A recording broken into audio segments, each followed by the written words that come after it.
तो सर जब भी आप गूगल पे कुछ सर्च करते हो या अमेजोन पर जैसे कुछ सर्च करते हो, जैसे मैं एंड्रॉइड फोन्स को सर्च कर रहा हूँ, जैसे मैंने अमेजोन पे एंड्रॉइड फोन्स को सर्च किया तो अमेजोन के डेटाबेस में बहुत सारे एंड्रॉइड फोन्स हो गए। तो जैसे हम सर्च करते हैं तो सबसे पहले आपको नीचे एक पेजिनेशन दिखता है, जैसे यहाँ 37 पेज है एंड्रॉइड फोन्स के नेम्स के डेटाबेस के।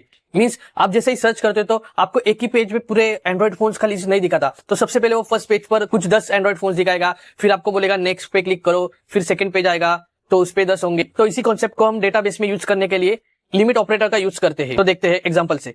जैसे मेरे पास पर्सन नाम का टेबल है जिसके अंदर 4 एंट्रीज है, मींस 4 पर्सन के फर्स्ट नेम है, लास्ट नेम है और उनके एजेस है। जैसे 4 एंट्रीज है, बट बड़े बड़े डेटाबेस के अंदर जैसे अमेजोन का हो गया करोड़ों डेटाबेस की एंट्रीज होती है।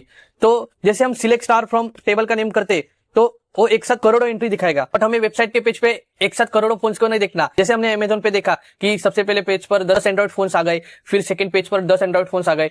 इसी पेजिनेशन में हमें डेटा चाहिए होता है, तो उसके लिए हम लिमिट ऑपरेटर का यूज करते हैं। तो सबसे पहले हम देंगे सिलेक्ट स्टार फ्रॉम टेबल का नेम।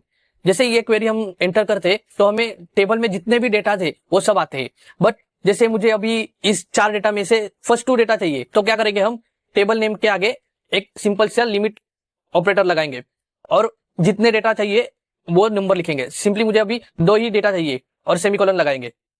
तो देखो हमारे टेबल में टोटल 4 एंट्रीज थी, बट जैसे हमने लिमिट सेट किया 2 तो हमें सिर्फ 2 ही एंट्रीज आ गई।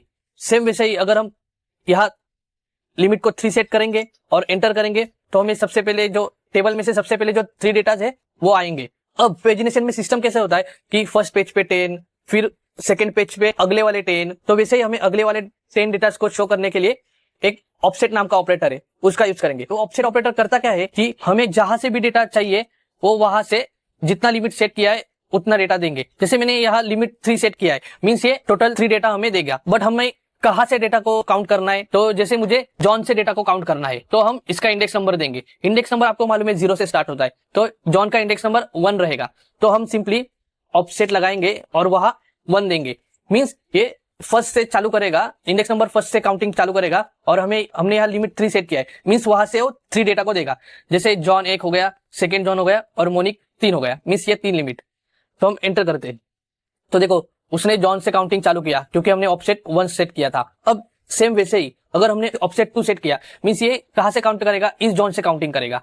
और हमने लिमिट कितना सेट किया है 3, मीन्स ये यहां से जितने भी 3 डेटा है इसके आगे तो वो उसे रिटर्न करेगा। तो इसके आगे 3 डेटा नहीं है, खाली इसे पकड़कर 2 ही डेटा है, तो ये सिंपली 2 ही डेटा को रिटर्न करेगा। तो हम एंटर करते हैं तो देखो इसने 2 डेटा को रिटर्न किया।